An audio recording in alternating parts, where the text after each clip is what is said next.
चला मंडळी, नगर महानगरमध्ये सुरुवात करूयात महत्त्वाच्या बातमीने। बातमी अशी आहे की प्रसिद्ध लेखक आणि गीतकार जावेद अख्तर यांनी पाकिस्तानवर जोरदार घणाघात केलाय। काही लोक म्हणतात तू पाकिस्तानात जा, माझ्याकडे पाकिस्तान किंवा नरकात जायची चॉईस असेल तर मी नरकातच जायचं पसंत करेल, असा सणसणीत टोला ज्येष्ठ लेखक दिग्दर्शक जावेद अख्तर यांनी लगावला आहे। खासदार संजय राऊत यांच्या नरकातला स्वर्ग या पुस्तकाचं प्रकाशन सोहळा जो आहे तो पार पडला। यात जावेद अख्तर बोलत होते।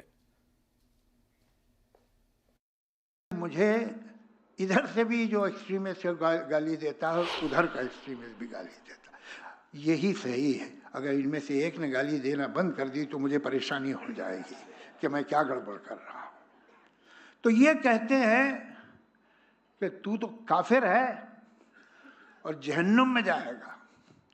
वो कहते हैं जिहादी पाकिस्तान चला जा। अब अगर मेरे पास सिर्फ चॉइस पाकिस्तान और जहन्नुम यानी नरक की है तो मैं नरक ही जाना पसंद करूंगा।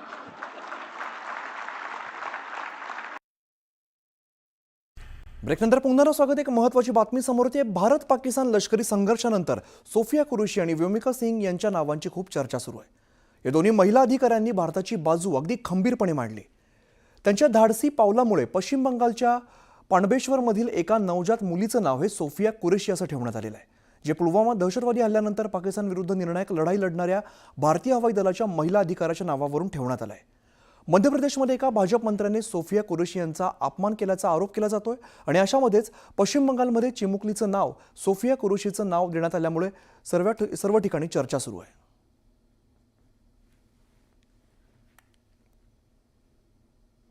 आणि आता घेऊया बातम्यांचा वेगवान आढावा।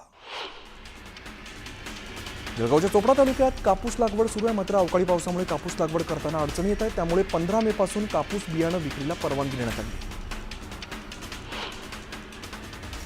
सोलापूरहून बीडकडे येणाऱ्या एसटी बसमध्ये महिलांची छेड काढण्यात आली। संबंधित महिलांनी नातेवाईकांना फोनवरून याची माहिती दिल्यानंतर बार्शीनाका परिसरात बस दाखल होताच नातेवाईकांनी बसवरती दगडफेक केली। सोलापुरातील सिद्धेश्वर तलावातील मासे आणि कासवांचा अचानक मृत्यू होत असल्याचं समोर आलं। त्यामुळे जलतज्ञ राजेंद्र सिंह राणा यांच्याकडून सिद्धेश्वर तलावाची पाहणी करण्यात आली।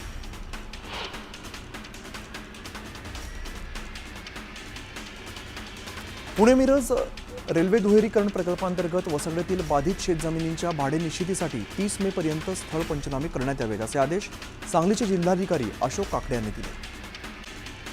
मी अमीर कदर, तुम्ही पाहता न्यूज 18 लोकमत आणि बुलेटिनच्या सुरुवातीलाच एक मोठी बातमी येते।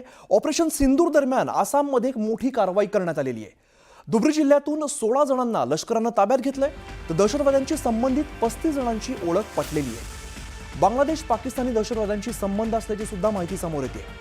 आंध्र प्रदेश आणि राजस्थानातील लोकांचा यात समावेश आहे। तर ऑपरेशन सिंदूर दरम्यान आसाममध्ये भारतीय लष्कराने ही मोठी कारवाई केलेली आहे।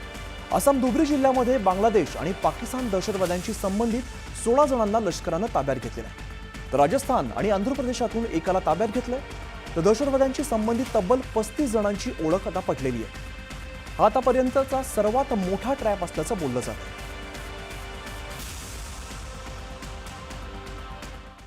पुढची मोठी बातमी बघूया। नालासोपाराच्या प्रगतीनगर भागात पोलिसांनी एक मोठी कारवाई केलेली आहे। एक नायजेरियन महिलेकडून तब्बल 2 किलो 800 ग्रॅम MD ड्रग्ज जप्त करण्यात आलेला आहे।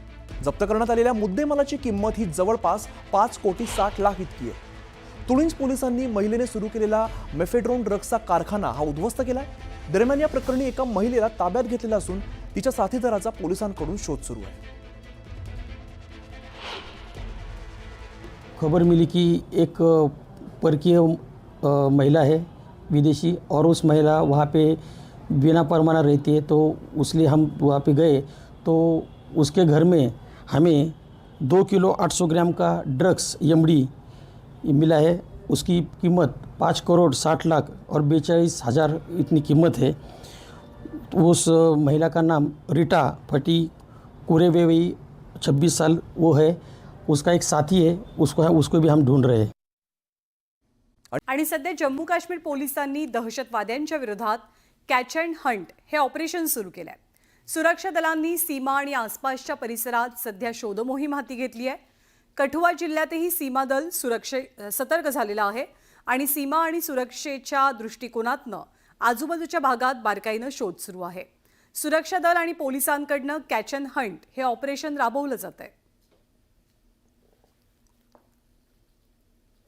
ऑपरेशन सिंदूर के बाद जम्मू कश्मीर के अलग अलग इलाकों में एंटी टेररिस्ट मुहिम जो है वो चलाई जा रही है। और आपको बता दें कि पिछले कुछ घंटों में ही घाटी में 6 के करीब जो है आतंकियों को मार गिराया गया है। और आपको बता दें कि इस समय हम बॉर्डर इलाके में मौजूद है। तस्वीरों में आप देख रहे हैं यहाँ पर चप्पे चप्पे पर जो है हमारे सुरक्षा बल तैनात हैं और लगातार जो इलाके में सर्च ऑपरेशन चलाए हुए हैं। लोगों के घरों में जा रहे हैं और लोगों को भी अवेयर कर रहे हैं कि अगर किसी तरह की संदिग्ध मूवमेंट जो है वो इलाके में कहीं देखते हैं तो जल्द से जल्द सुरक्षा बलों को सूचित करें ताकि समय रहते उचित कार्रवाई की जा सके। और आप तस्वीरों में देख रहे हैं कि इस समय जो बॉर्डर इलाके में सर्च चलाया जा रहा है। लगातार जो पारंपरिक रूट हैं, जिस तरह से बता दूं ऐतिहासिक ट्रेडिशनल रूट जो है रहे आतंकियों की घुसपैठ के, उन पर भी लगातार नाकेबंदी की गई है, वहाँ भी सर्च चलाया जा रहा है। और आपको बता दूं कि ये वही नाला है, यहाँ पर अक्सर कई बार इन इलाकों से घुसपैठ की जाती रही है।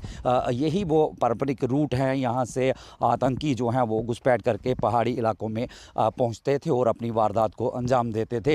हालांकि फ़िलहाल आप सुरक्षा के पुख्ता इंतजाम जो हैं वो बॉर्डर इलाके में इस समय देख रहे हैं। जिस तरह से लगातार खासकर बात करूंगा जम्मू खिते को दहलाने की कोशिश की जा रही थी, तो उसको लेकर भी हमारे एसओजी के मुस्तैद जवान लगातार जो है आतंकियों की दर पकड़ के लिए निकले हुए हैं। और बॉर्डर इलाके में इस समय आप देख रहे हैं यही वो आईबी का इलाका है, सटा हुआ इलाका है। और ये रूट दिखाना चाहूँगा, यही वो पारंपरिक रूट है जिनका सहारा लेकर आतंकी जो है वो पड़ोसी मुल्क से यहाँ पर घुसपैठ करते हैं और इन्हीं रूट्स का जो सहारा लेकर वो अपने गंतव्य की ओर निकलते हैं। और बता दें तो इस समय जो है लगातार सर्च ऑपरेशन चलाया जा रहा है। कठुआ से चरणजीत सिंह। आणि भारताच्या दहशतवादाविरोधातल्या लढाईमध्ये तुर्कीनं पाकिस्तानला साथ दिली. पण पाकिस्तानच्या प्रेमात आणि मैत्रीत अंध झालेल्या तुर्कस्तानला एक गोष्ट लक्षात ठेवावी लागणार आहे. भारताशी पंगा घेणं तुर्कीला महागात पडू शकतं. कारण भारताकडे अशी एक ताकद आहे जी तुर्कीसारख्या देशाला फक्त 6 मिनिटात उद्ध्वस्त करू शकते.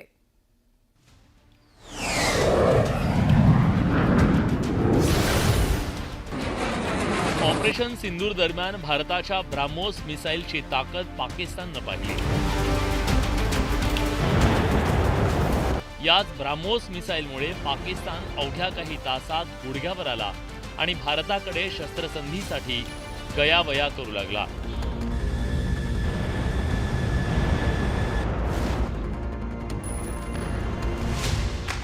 पाकिस्तान सोबत सध्या शस्त्रसंधी असली तरी पाकिस्तानला साथ देणाऱ्या तुर्कस्तान आणि अझरबैजान बाबत भारतीयांमध्ये संतापाचं वातावरण आहे. कारण ऑपरेशन सिंदूर दरम्यान तुर्कीनं पाकिस्तानला आपला पाठिंबा दिला. एवढंच नाही तर भारताविरोधात पाकिस्ताननं डागलेली ड्रोन ही तुर्कस्तानचीच होती. भारताविरोधातील या संघर्षात तुर्कीनं आपला शत्रू असलेल्या पाकिस्तानला एक प्रकारे मदत केली. तसंच उघडपणे पाकिस्तानची बाजूही घेतली. एकूणच तुर्कीनं भारताशी युद्ध छेडलं तर ते 2 दिवसही तग धरू शकणार नाही. कारण भारताकडे आहे अग्नी क्षेपणास्त्र. अग्नी 5 हे आंतरखंडीय क्षेपणास्त्र असून जे 5000 किलोमीटरवर अण्वस्त्र घेऊन जाऊन अचूक मारा करू शकतं. आणि लक्षात ठेवा, तुर्कस्तान दिल्लीपासून अवघ्या 4500 किलोमीटर अंतरावर आहे. म्हणजे युद्ध झालं तर भारत 6 मिनिटात तुर्कीला उद्ध्वस्त करू शकतो. केवळ क्षेपणास्त्र नाही तर सैन्य दलाच्या बाबतीत भारत हा तुर्कीपेक्षा कितीतरी पुढे आहे. भारताच्या वायुदलाकडे 2229 विमानं आहेत. त्यात 513 फायटर जेट्स आहेत. तुर्कीकडे त्याच्या निम्म्याहून कमी ताकद आहे. केवळ 1083 विमानं, 201 फायटर जेट्स आहेत. या व्यतिरिक्त भारताकडे आहेत ब्राह्मोस, पृथ्वी, शौर्य, नाग आणि अग्नीसारखी मिसाईल्स जे युद्धाच्या एका कॉलवर शत्रूच्या भिंती उद्ध्वस्त करतात. अग्नी 5 हे टर्कीला पण संपवू शकतं कारण ते विदिन रेंज आहे. आपल्या जितक्या 7000 किलोमीटरमध्ये जे रेंजमध्ये अवेलेबल टार्गेट्स असतील आपण त्यांना उद्ध्वस्त करू शकतो. आणि न्यूक्लिअर वॉरेट कॅरी करायची क्षमता आहे. आणि MICRV मध्ये जे टेक्नॉलॉजी आहे, multiple independently टार्गेटेबल re entry vehicle म्हणतात त्याला, ही जी टेक्नॉलॉजी असल्यामुळे ह्याचा ॲक्युरसी आणि ह्याचा हिटिंग केपेबिलिटी जबरदस्त आहे. पाकिस्तानला साथ देणाऱ्या तुर्की विरोधात भारतीयांमध्ये रोषाचं वातावरण आहे. तुर्कीवर सध्या विविध मार्गानं बहिष्कारास्त्र डागलं जात आहे. एकूणच दहशतवादाला पाठिंबा देणाऱ्या तुर्कस्तानवर हा डाव त्यांच्या कर्मामुळे उलटणार हे नक्की. Bureau report, news 18 Lokmat.